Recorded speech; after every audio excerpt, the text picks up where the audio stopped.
رونق افروز ممبر ہو، ان کی صحت و سلامتی کے لیے بلند تر صلوات۔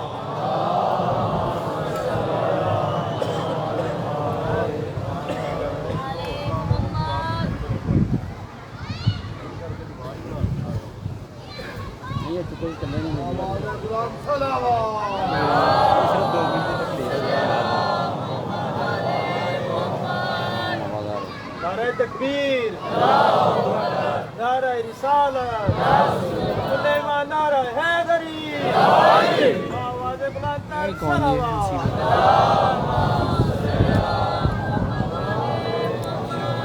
کل سے نا میں اس کو ایک ہی رحم اللہ من قرأ الفاتحہ۔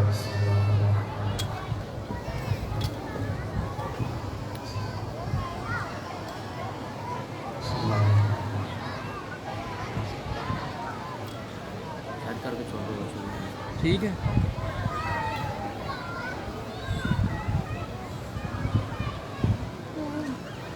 صلوات پڑھیں بر محمد و آل محمد۔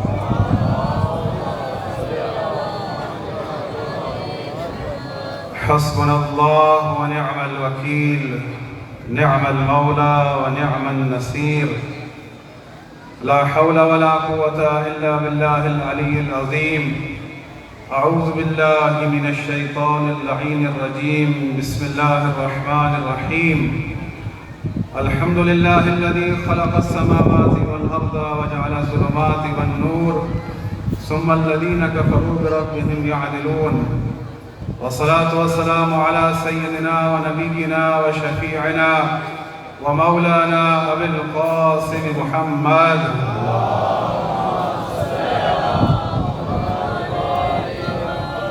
وأهل بيته الطيبين الطاهرين المعصومين المظلومين ولعنة الله على أعدائهم أجمعين. أما بعد، فقد قال الله تبارك وتعالى في القرآن العظيم: بسم الله الرحمن الرحيم. قل لا يستوي الخبيث والطيب ولو أعجبك كثرة الخبيث فاتقوا الله يا أولي الألباب لعلكم تفلحون. صدق اللہ العلی العظیم۔ صلوات پڑھیں بر محمد و آل محمد۔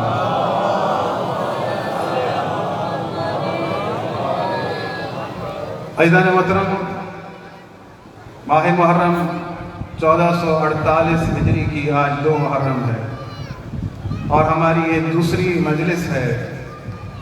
ہمارا عنوان ہے مقصود کلام الہی۔ سرنامہ کلام میں نے جو آپ کے سامنے آیت رکھی ہے وہ سورہ مائدہ کی آیت نمبر 100 ہے۔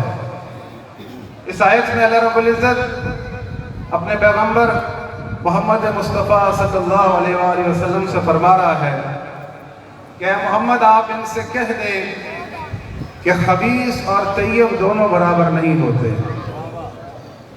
اور خباثت کی تعداد کہیں لوگوں کو تعجب میں نہ ڈال دے۔ اے اہل عقل، اللہ سے ڈرو، فاتقوا اللہ یا اولی الالباب لعلکم تفلحون۔ اللہ سے ڈرو اے وہ لوگوں جو عقل رکھتے ہو تاکہ تم فلاح پا جاؤ۔ عزیزان محترم، اس آیت میں بہت بڑا پیغام ہے کہ اللہ رب العزت یہ فرما رہا ہے کہ خبیث اور طیب دونوں برابر نہیں ہوتے۔ اب یہاں پر میں ضروری سمجھتا ہوں کہ کل کی مجلس کا ایک چھوٹا سا تذکرہ آپ کے سامنے پیش کروں۔ کل میں نے آپ کے سامنے رسول اللہ صلی اللہ علیہ وآلہ وسلم کے خواب کا ذکر کیا تھا کہ رسول اللہ نے خواب دیکھا تھا کہ وہ اپنے ممبر کی وجہ سے غمگین تھے، پریشان تھے، کہ جس رات انہوں نے خواب دیکھا تھا اس رات سے لے کر تب تک جب تک وہ زندہ رہے کبھی بھی ان کے چہرے پر مسکراہٹ نہیں آئی۔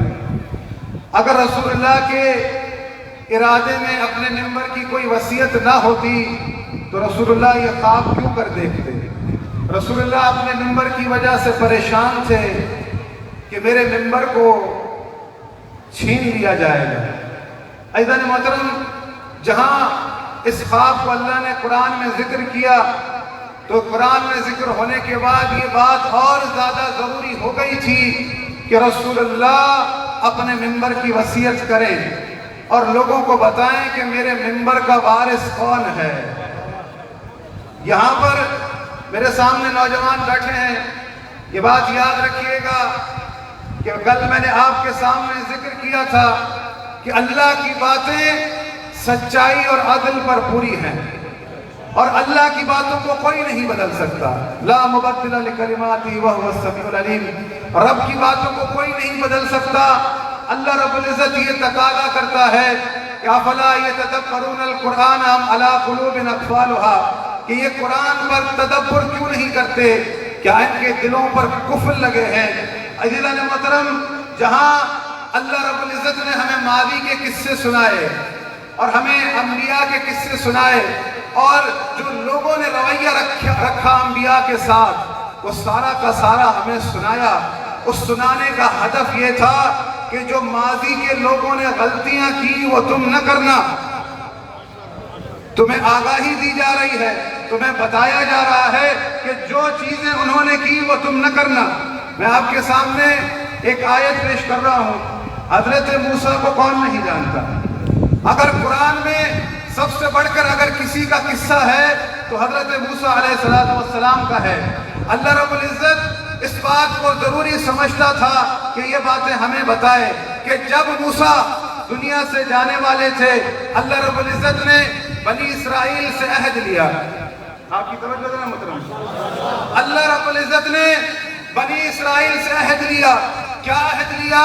کہ اللہ رب العزت فرماتا ہے اپنے کلام میں سورہ بقرہ میں، وَإِذْ أَخَذَ اللَّهُ مِيثَاقَ بَنِي إِسْرَائِيلَ وَبَعَثْنَا مِنْهُمْ اثْنَا عَشَرَ نَقِيبًا، اور جب ہم نے بنی اسرائیل سے عہد لیا کہ اللہ وَإِذْ أَخَذَ اللَّهُ مِيثَاقَ بَنِي إِسْرَائِيلَ وَبَعَثْنَا مِنْهُمْ اثْنَا عَشَرَ نَقِيبًا، جب اللہ نے بنی اسرائیل سے میثاق لیا، عہد لیا کہ وہ موسیٰ کے 12 نقیبوں کو مبعوث کرے گا، موسیٰ کے 12 نقیبوں کو مبعوث کرے گا۔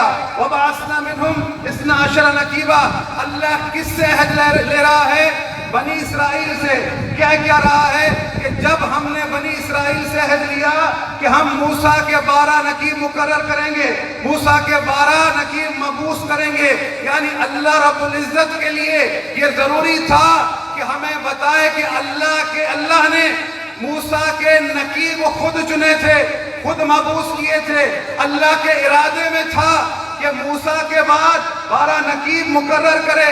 اللہ ہمیں یہ بتا رہا ہے کہ ہم نے بنی اسرائیل کو ایسے نہیں چھوڑا تھا، ہم نے موسیٰ کے بعد 12 نقیب مقرر کیے تھے۔ یہ بتانا اللہ ہمیں ضروری سمجھتا ہے۔ وہ قوم کہ جسے ختم ہو جانا تھا، وہ قوم کہ جو دنیا سے جا چکی تھی، اللہ رب العزت کے لیے یہ ضروری تھا کہ موسیٰ کے بعد 12 نقباء کو مبعوث کرے اور ان کے نام بھی خود بتائے۔ یہ اللہ کے ارادے میں تھا کہ اللہ موسیٰ کے 12 نقباء کو خود مبعوث کرے۔ اللہ ہمیں بتا رہا ہے کہ موسیٰ کے 12 نقباء میں نے مبعوث کیے تھے۔ اللہ یہ بات ضروری سمجھتا ہے کہ آج کے نوجوان کو پتا ہو، بچے کو پتا ہو، بوڑھے کو پتا ہو کہ موسیٰ کے نقباء کو میں نے مبعوث کیا تھا، وہ 12 نقباء میں نے مبعوث کیے تھے۔ اللہ کے ارادے میں بنی اسرائیل کے لیے یہ قانون تھا، تو یہ کیسے ممکن ہے کہ اس قوم کے لیے تو قانون تھا کہ جسے ختم ہو جانا تھا اور جس قوم کو قیامت تک چلنا ہے، اللہ کے ارادے میں کوئی 12 امام نہ ہوں گے۔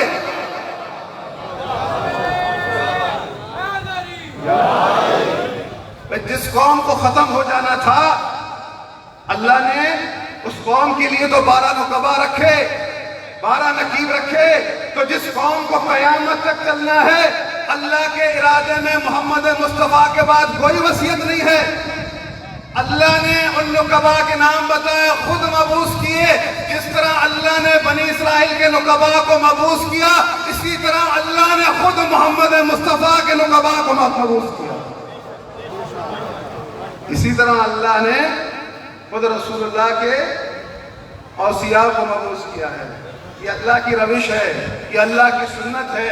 قرآن کہتا ہے کہ یہ میری سنت ہے، سنت اللہ التي قد خلت من قبل، میری پہلے کی یہ سنت تھی، فلن تجد لسنت اللہ تبدیلا، اور میں کبھی بھی اپنی سنت کو نہیں بدلتا۔ بات سمجھ رہے ہیں محترم؟ کہ اللہ رب العزت بتا رہا ہے کہ یہ میرا ذمہ ہے کہ تم اگر کسی کی اتباع کرو تو کسی طیب امام کی اتباع کرو. اسی لیے میں نے تم پر واضح کر دیا ہے کہ خبیث اور طیب دونوں برابر نہیں ہوتے.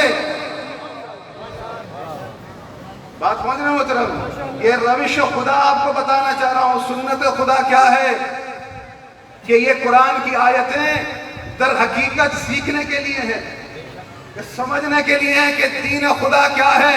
اللہ نے پچھلی قوموں کے لیے کیا دین رکھا تھا، اللہ نے ہمارے لیے کیا دین رکھا ہے. بات سمجھ رہے ہو محترم؟ یہ یاد رکھیے گا نوجوان، یہ بزرگ مجھ سے بہتر جانتے ہیں.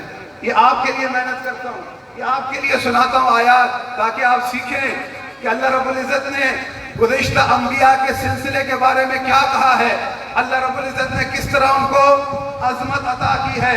یہ سورہ انعام کی آیت نمبر 81 سے آیات شروع ہوتی ہیں کہ اللہ رب العزت فرماتا ہے کُلًّا هَدَيْنَا وَنُوحًا هَدَيْنَا مِن قَبْلُ وَمِن ذُرِّيَّتِهِ دَاوُودَ وَسُلَيْمَانَ وَأَيُّوبَ وَيُوسُفَ وَمُوسَى وَهَارُونَ وَكَذَلِكَ نَجْزِي الْمُحْسِنِينَ وَزَكَرِيَّا وَيَحْيَىٰ وَعِيسَىٰ وَإِلْيَاسَ كُلٌّ مِّنَ الصَّالِحِينَ وَإِسْمَاعِيلَ وَالْيَسَعَ وَيُونُسَ وَلُوطًا وَكُلًّا فَضَّلْنَا عَلَى الْعَالَمِينَ. اللہ رب العزت نے یہ ذکر کیا کہ میں نے نوح کی ذریت میں اور ابراہیم کی ذریت میں ہدایت رکھی. میں نے ابراہیم کو اسحاق و یعقوب ہبا کیے. اللہ رب العزت نے آل ابراہیم کا ذکر وَإِخْوَانِهِمْ وَاجْتَبَيْنَاهُمْ وَهَدَيْنَاهُمْ إِلَىٰ صِرَاطٍ مُسْتَقِيمٍ. میں نے جب بھی نبی کے بعد نبی بنایا یا نبی کے بھائی کو بنایا یا نبی کے بیٹے کو بنایا، میں نے جب بھی نبی کے بعد نبی بنایا یا نبی کے بیٹے کو بنایا یا نبی کے بھائی کو بنایا، تاریخ نبوت اٹھا کر دیکھ لیں، اللہ نے کبھی بھی نبی کے بعد اگر نبی بنایا تو نبی کے صحابی کو نہیں بنایا بلکہ نبی کے بیٹے یا بھائی کو بنایا.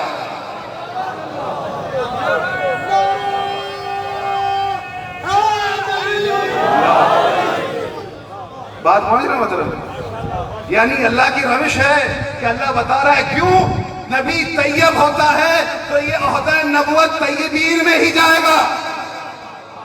عہدہ نبوت طیبین میں ہی جائے گا کیونکہ اللہ رب العزت نے قیامت تک کے انسانوں کے لیے ہدایت رکھی ہے. قیامت تک کے لوگ اس سے مستفید ہوں گے. یہ ہدایت ہے. نبی طیب ہوتا ہے، نبی کے بعد جو آئے گا وہ بھی طیب نبی ہوگا، وہ شجر طیبہ میں سے ہوگا، وہ پاک صلبوں میں سے ہوگا.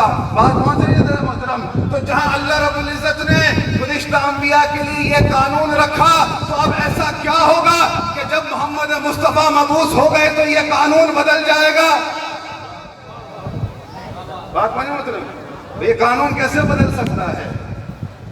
اگر وہ انبیاء ایک دوسرے سے تھے، تو محمد مصطفیٰ نے فرمایا علی منی وانا منہ، میں علی سے ہوں، علی مجھ سے ہے. اگر وہ انبیاء ایک دوسرے سے تھے تو محمد مصطفیٰ نے فرمایا حسن منی وانا منہ، میں حسن سے ہوں، حسن مجھ سے ہے. اگر وہ انبیاء ایک دوسرے سے تھے تو رسول اللہ نے فرمایا حسین منی وانا منہ، حسین مجھ سے ہے، میں حسین سے ہوں. اگر وہ انبیاء ایک دوسرے سے تھے تو رسول اللہ نے فرمایا انا وعلی من شجر واحدہ، انا وعلی من نور واحدہ. میں اور علی ایک نور میں سے ہیں، میں اور علی ایک شجر میں سے ہیں. یعنی اللہ رب العزت یہ بتانا چاہ رہا ہے کہ محمد مصطفیٰ کے بعد اگر کوئی محمد کی مسند پر آئے گا تو وہ میرے نور سے آئے گا، باہر سے نہیں آئے گا.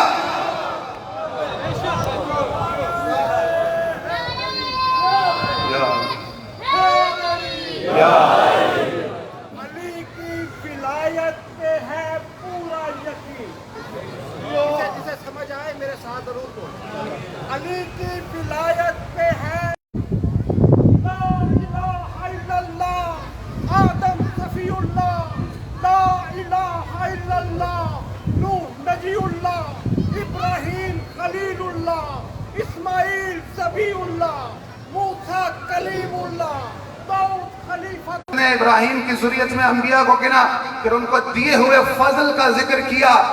لوگوں نے بہت چاہا کہ نبی کے بعد جو سلسلہ امامت ہے اس کو توڑیں اور کہنا شروع کیا کہ کہ حسن و حسین محمد کے بیٹے نہیں ہیں، علی کے بیٹے ہیں۔ بات بڑا مطلب، اور یہ میں نہیں کہہ رہا، یہ گزشتہ زمانے سے چلتا آ رہا ہے، کیونکہ لوگوں کو بغض تھا علی سے۔ یہ جو میں نے آپ کے سامنے آیات پیش کی سورہ انعام کی، انہی آیات کی تفسیر میں ہے، آپ جان علی کے بیٹے ہیں، میں نہیں مانتا۔ تو جب اس نے یہ بات کہی تو ایک علی کا چاہنے والا اور محمد کا چاہنے والا بیٹھا تھا، اٹھ کے کھڑا ہو گیا کہ تو نے کیا کہا کہ حسن حسین رسول اللہ کے بیٹے ہو؟ نہ مانا۔ اب میں تیرے سامنے ایک اور قرآن کی آیت پڑھتا ہوں، یہی آیتیں اس نے پڑھنا شروع کی کہ اللہ رب العزت فرماتا ہے کہ وَوَهَبْنَا لَهُ إِسْحَاقَ وَيَعْقُوبَ كُلًّا هَدَيْنَا وَنُوحًا هَدَيْنَا مِن قَبْلُ وَمِن ذُرِّيَّتِهِ دَاوُودَ وَسُلَيْمَانَ وَأَيُّوبَ وَيُوسُفَ وَمُوسَى وَهَارُونَ وَكَذَلِكَ نَجْزِي الْمُحْسِنِينَ وَزَكَرِيَّا وَيَحْيَىٰ وَعِيسَىٰ وَإِلْيَاسَ وَزَكَرِيَّا وَيَحْيَىٰ وَعِيسَىٰ وَإِلْيَاسَ كُلٌّ مِّنَ الصَّالِحِينَ۔ اس نے سوال کیا کہ مجھے یہ بتا، اللہ نے ذریت ابراہیم کا شمار کیا، اس ذریت ابراہیم میں دیگر انبیاء کا بھی نام لیا، اللہ نے عیسیٰ کا بھی نام لیا، مجھے یہ بتا کہ عیسیٰ کا تو باپ ہی نہیں تھا، تو اللہ نے عیسیٰ کو آل ابراہیم کیوں شمار کیا؟ مجھے یہ بتا کہ عیسیٰ کا تو والد ہی نہیں تھا، تو اللہ نے عیسیٰ کو آل ابراہیم میں کیوں شمار کیا؟ تو اس نے گھبرا کر جواب دیا، اللہ نے عیسیٰ کو آل ابراہیم بی بی مریم کی وجہ سے شمار کیا، کیونکہ عیسیٰ مریم کا بیٹا تھا۔ تو اس نے کہا تو بڑا بے انصاف ہے کہ عیسیٰ کو تو مریم کی وجہ سے آل ابراہیم مانتا ہے اور حسن و حسین کو زہرا کی وجہ سے آل محمد نہیں مانتا۔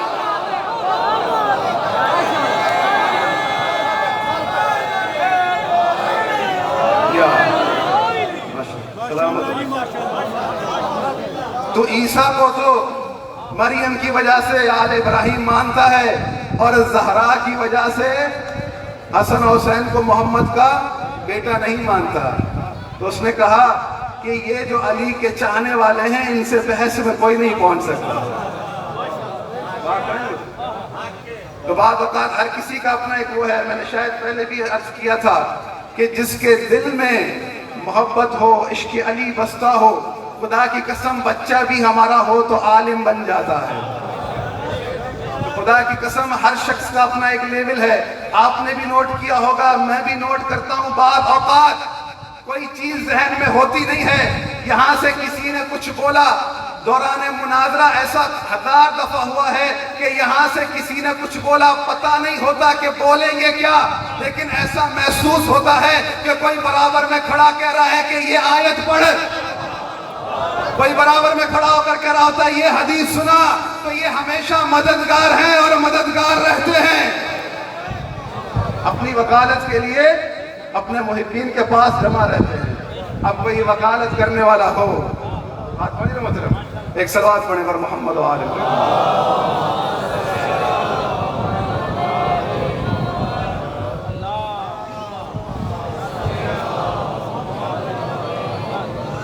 عزیزان محترم، میں نے آپ کے سامنے وعدے کیا کہ میں جو موضوع پڑھ رہا ہوں آپ کے سامنے، یہ کلام مقصود الہی، کہ جہاں اللہ رب العزت نے رسول اللہ کی ذریت میں ہدایت رکھی ہے تو پوری معرفی کی ہے، اور رسول اللہ نے یہ ذمہ داری بخوبی نبھائی ہے کہ امت کے ہر فرد کو بتا دیا ہے کہ میرے بعد راہ ہدایت کہاں ہے۔ بات سمجھ رہے محترم، ہر بندے پر اللہ کے رسول نے حجت تمام کر دی ہے، کوئی چیز نہیں چھوڑی۔ اللہ کے رسول نے یہاں تک کہ وہ لوگ جو دنیا سے جا چکے ان سے بھی علی کی ولایت کی گواہی دلوا دی، علی کی ولایت کی گواہی دلوا دی۔ کچھ لوگوں کو شک رہتا تھا، میں نے جیسے کل آپ کے سامنے ذکر کیا تھا کہ آج کے دور کے ہم لوگ، ہماری کوئی حیثیت نہیں ہے کہ کل رسول اللہ بھی اگر کہتے تھے کہ یہ آیت علی کی شان و منزلت میں اتری ہے تو کہتے تھے کہ محمد اپنی طرف سے کہہ رہے ہیں۔ کہ کل میں نے آپ کے سامنے ذکر کیا تھا تو رسول اللہ ان حالات کو دیکھتے تھے کہ یہ کیا چاہتے ہیں، میں ان سے کیا کہتا ہوں اور یہ کیا کہتے ہیں۔ تو لوگوں کے شکوک و شبہات دور کرنے کے لیے اللہ کے رسول نے گزشتہ لوگ جو دنیا سے جا چکے ان سے بھی علی کی ولایت کی گواہی دلوائی. بات مانو محترم, اللہ کے رسول نے لوگوں کو اصحاب کہف کا قصہ سنایا. جب اصحاب کہف کا قصہ سنایا اس میں سے کچھ لوگوں نے کچھ شکوک و شبہات کا اظہار کیا, تو اللہ کے رسول نے ان سے کہا کہ یہاں میرے پاس آؤ. حضرت محترم, پہلے آیت پڑھتا ہوں تاکہ میری بات واضح ہو جائے کہ ایسا نہ ہو کہ کوئی کہے کہ بھئی بس ایسے بات کر کے چلے گئے. آدم سے لے کر عیسیٰ تک تمام انبیاء جتنے گزرے ہیں ان کے پاس جتنے معجزات تھے وہ سارے کے سارے رسول اللہ کے پاس تھے. بات نہیں مطلب ان کے پاس جتنے معجزات تھے سارے کے سارے رسول اللہ کے پاس تھے. حضرت سلیمان کے لیے اللہ رب العزت نے قرآن میں کہا ہے وَلِسُلَيْمَانَ الرِّيحَ عَاصِفَةً تَجْرِي بِأَمْرِهِ إِلَى الْأَرْضِ کہ سلیمان کے حکم سے زمین پر ہوائیں چلتی تھی. ہوا اللہ کی ہے, یہ مخلوق اللہ کی ہے, یہ خلق اللہ نے کی ہے, لیکن اللہ نے اختیار دیا سلیمان کو. امر سلیمان کا چلتا تھا, سلیمان امر کرتے تھے, ہوا یہاں سے چل تو چلتی تھی, یہاں سے چل تو چلتی تھی. اسی طرح سے جب رسول اللہ نے چاہا کہ انہیں گزشتہ لوگوں سے گواہی دلوا دوں تو ایک قالین منگوایا. قالین منگوانے کے بعد امیر المومنین کو بلایا اور بلانے کے بعد کہا علی اس قالین پر کھڑے ہو جاؤ. پھر اپنے اور کچھ ساتھیوں کو بلایا, کہا کہ تم بھی اس قالین پر کھڑے ہو جاؤ. پھر رسول اللہ نے یوں فرمایا اے ہوا میں تجھے حکم دیتا ہوں ان کو اصحاب کہف کے غار پر لے جا. بس رسول اللہ کا یہ جملہ کہنا تھا. رسول اللہ نے یہ کہنے سے پہلے ایک پیغام دیا کہ جاؤ اصحاب کہف کے پاس, انہیں میرا سلام دینا, کہنا محمد مصطفیٰ نے تمہارے لیے سلام بھیجا ہے. رسول اللہ کا پیغام لے کر اصحاب رسول خدا جا رہے ہیں, امیر المومنین بھی ہے. رسول اللہ نے ہوا کو حکم کیا کہ ہوا اس قالین کو اصحاب کہف کے غار کی طرف لے جا. جب قالین رسول اللہ نے جب کہا تو قالین اڑنا شروع ہوا اور فوراً انہیں لے گیا. اب یہ سارے آ گئے ہیں اصحاب کہف کے غار کے سامنے. اب جب وہاں پہنچے ہیں تو پہلے ایک حضرت گئے ہیں اور سلام کیا, کہا میں فلاں کا بیٹا, مجھے اللہ کے رسول نے آپ کے پاس بھیجا ہے, کہا میرا سلام جا کے اصحاب کہف کو دے کر آؤ. جب سلام کیا اندر سے کوئی جواب نہیں آیا, اندر سے کوئی جواب نہیں آیا. دوسرے حضرت گئے, کہا السلام علیکم میں فلاں کا بیٹا, مجھے اللہ کے رسول نے بھیجا ہے آپ کے پاس, میں اللہ کے رسول کا سلام لے کر آیا ہوں. کوئی جواب نہیں آیا. تیسرے حضرت گئے, انہوں نے سلام کیا, کہا میں فلاں کا بیٹا, مجھے اللہ کے رسول نے بھیجا ہے آپ کے لیے سلام لے کر آیا ہوں. کوئی جواب نہیں آیا. جب سب لوگ ہو کر آ گئے آخری اکیلے بچے امیر المومنین. اب جب امیر المومنین اصحاب کہف کے غار کے سامنے آئے, کہا السلام علیکم, تو فوراً اندر سے جواب آیا وعلیکم السلام یا علی ابن ابی طالب وصی رسول اللہ. وعلیکم السلام یا علی ابن ابی طالب وصی رسول اللہ. امیر المومنین نے ان سے کلام کیا, رسول اللہ کا پیغام پہنچایا. جب امیر المومنین کلام کر کے لوٹے باقی سب سن رہے تھے کہ اندر سے آواز آئی, اندر سے آواز آ رہی ہے علی نے کلام کیا ہے.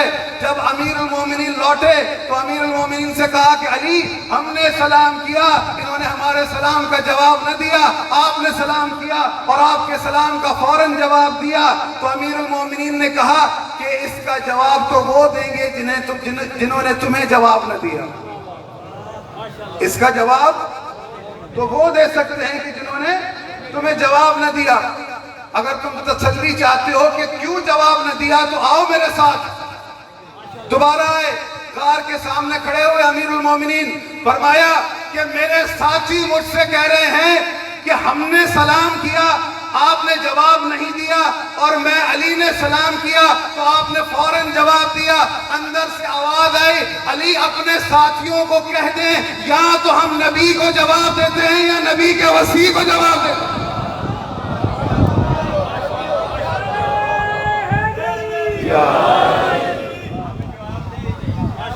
یا ہم نبی کو جواب دیتے ہیں یا نبی کے وصی کو جواب دیتے ہیں. ہم ہر کسی کو جواب نہیں دیتے. کہ جو آئے ہمیں سلام کرے ہم اس کو جواب دے دیں، یا نبی کو جواب دیں گے یا نبی کے وصی کو جواب دیں گے. یعنی یہ یہاں پر حجت تمام ہو گئی کہ وہ لوگ جو گزر چکے تھے، اللہ کی نشانیاں تھی، انہوں نے بھی پہچان لیا کہ ہمیں سلام کرنے والا محمد مصطفیٰ کا وصی ہے. انہوں نے بھی اس بات کا ثبوت دے دیا، پہچان لیا. اب یہ سب کچھ دیکھنے کے بعد پھر بھی کوئی علی کو ولی نہ مانے تو پھر کیا کیا جا سکتا ہے؟ بات ہوئی نا محترم.